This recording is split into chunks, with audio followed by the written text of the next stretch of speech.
నగదు రహిత లావాదేవీలకు ప్రభుత్వం అధిక ప్రాధాన్యం ఇస్తుందని డీజీపీ Sambasiva Rao తెలిపారు. విశాఖ ఫిన్టెక్ వ్యాలీ ఆధ్వర్యంలో బ్లాక్ చైన్ టెక్నాలజీపై బందర్ రోడ్లోని ఓ హోటల్లో నిర్వహించిన కార్యశాలలో ఆయన ముఖ్య అతిథిగా పాల్గొని మాట్లాడారు. మొబైల్ లావాదేవీలు, నగదు రహిత లావాదేవీలు పెరగడం వల్ల రాష్ట్రంలో సైబర్ నేరాలు కూడా అధికమయ్యే అవకాశం ఉందన్నారు.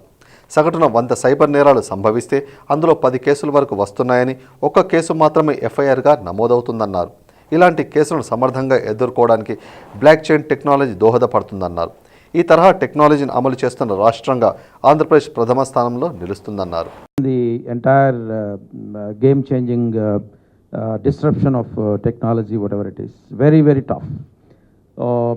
In National Police Academy, when we were all trained, we were trained in investigation of a murder case, investigation of a hurt case, some dacoity, some thugs kind of thing. We never even introduced to something called cyber crime or whatever it is. Today, if we have about 75,000 police force with us in the state of Andhra Pradesh, not even 1% of the force is digitally literate in the sense of knowing exactly what a cyber crime is. So imagine where we are heading. The whole lot of training we underwent about 30 years, 35 years back, now we need to undergo. That's the reason why continuous learning is the key. There's no other way. You can't sustain without that. So much of digital illiteracy. Like take for example, Mr. Babu was mentioning, so many transactions are taking place in rural areas and all that. No, anyone can misguide a rural gentleman and result in a cyber crime. Today, OTP offences.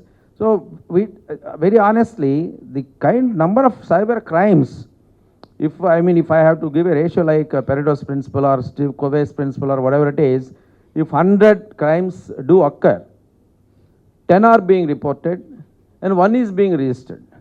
That is the level at which these cyber crimes are taking place in this digitally literate world. That's what I wanted to say. Basically, maybe thinking like they said, I can only understand few things like centralized, distributed, so jigsaw, whatever it is. So maybe it is difficult for a hacker to get into the system. Maybe the technology might be evolving to that extent. Who was Steve Jobs? He was a hacker to start with. He was the guy who committed theft of international calls. Sorry if someone gets offended here. And then funded that money for his Apple Computer Corporation. So basically, the internet has lost its innocence. Let's be very fair. Everybody was poking in, getting into your own systems, theft of data, identity theft, whatnot. Today, you name a system, secure system, hackers are ever ready to break it. I am going through that Future Crimes by Mark Goodman or whatever it is, I don't remember the author's name fully well, but it says clearly, it takes average 21 months for an organization to know that it has been hacked. Already you are being hacked, it only takes 21 months average across the world. So what means what? You are under the surveillance of someone. Someone is quietly residing in your systems. Quietly data capture, your strategy is captured, everything is stolen. So here also, see, we are talking about a digital transaction because the fallout, as Rajsekhar said, it's based on a decision, important decision taken. So basically my suggestion is, we are all connected, we are all dependent, and hence we are vulnerable. There is no doubt about that. So basically, keeping these things in view, if such technologies, now we don't know anything about that, it will unfold during the course of this workshop. We'll be more than happy to know exactly. So I am very happy, Rajsekhar called us, quite few police officers, they're all here. If we are introduced to these new means of secure systems and all that, even as a police officers, we should be able to know, learn, and use it for establishing secure systems. If something goes wrong, who should be the investigating officer? You are only recruited as a police officer. Today, looks to me, future, all the crimes will be investigated by a specialist and only signed by the police officer. Looks to me that is the case. So better it is, even in police, we have an intake of some of those BTechs, communication, electronics, MITs, returned, kind of thing. Otherwise, it's very difficult for us. So, with these few words, I thank Rajsekhar for inviting us. A group of police officers also, we are here. Let's look forward that we learn something from this workshop and how best the police can, in the digital transformation world, help a secure society as far as the transactions, other things are concerned. Thank you very much. With respect to the challenges that they are facing. So now I would like to request all of them to be seated in the front seat so that the presentation from IBM can start.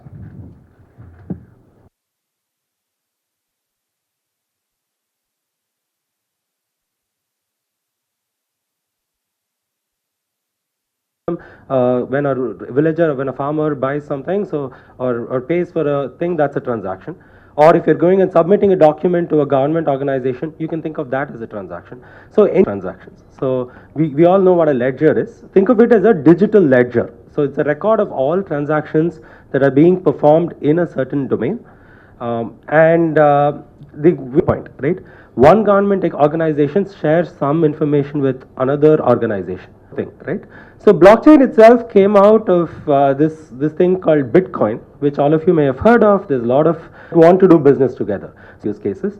You kind of know who the parties you're transacting with. It is not like you're transacting with. Whichever of those of you have come from outstations. At the outset, I must say that this initiative is really laudable in the wake of all the circumstances which have just been explained by Babu and Rajsekhar. Our state and our country, and globally as well, we are all looking towards going digital, and the kind of push that we are witnessing in this state, particularly in Andhra Pradesh, under the leadership of our Honorable CM, we are seeing a lot of initiatives being undertaken in all kind of spheres, in all departments, in all activities, and it is only increasing, and the push is likely to only increase with the days to come. Now, in this kind of a scenario and a context, it's also very important that we need to keep in mind what could be the vulnerabilities which may emerge in times to come.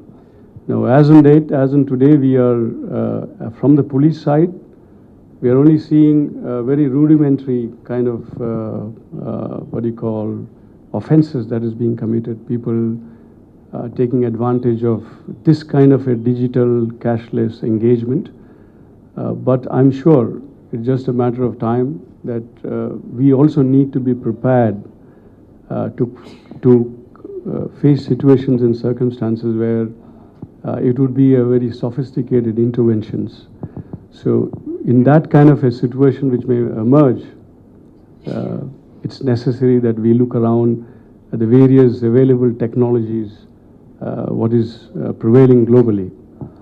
Now, what Babu had mentioned, that is one of the systems that is in place, which has been done very successfully. And for all of us, we only use it from the front end, not knowing exactly what is happening at the back end, at the rear end, and various processes that is associated with those deliveries. So we are looking at it from a very rudimentary perspective, and from the police law enforcement agency side, we have not really come across any kind of cyber crime kind of scenarios associated with that system as of now. But we can't say down the line what may arise and emerge.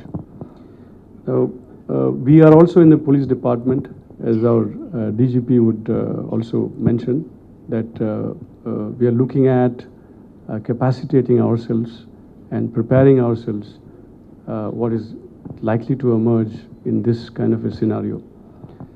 As regards this blockchain technology, what we are going to very soon be exposed to, I understand that this is also one of the emerging fields in terms of digital technology, which I understand is considered to be one of the safest means and methods of what you call digital engagement, which is again something which is said to be foolproof. But we'd like to know how is it foolproof? It's tamper-proof, I believe. I believe the integrity of those transactions can never be altered or tampered. That is one which I understand as a layman, police and law enforcement. And secondly, I understand that it's all in like a jigsaw puzzle.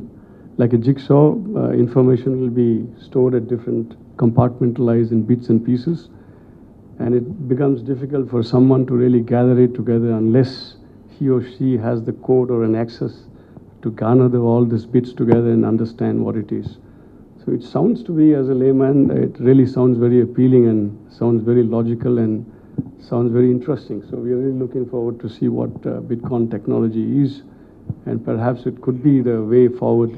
And if that is the case, then we need to really seriously look at it, how to use the technology to meet with what possible vulnerabilities associated with digital world that what we are looking at.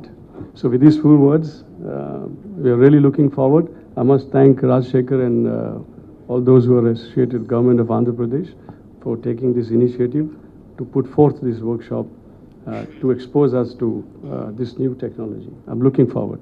Thank you all very much.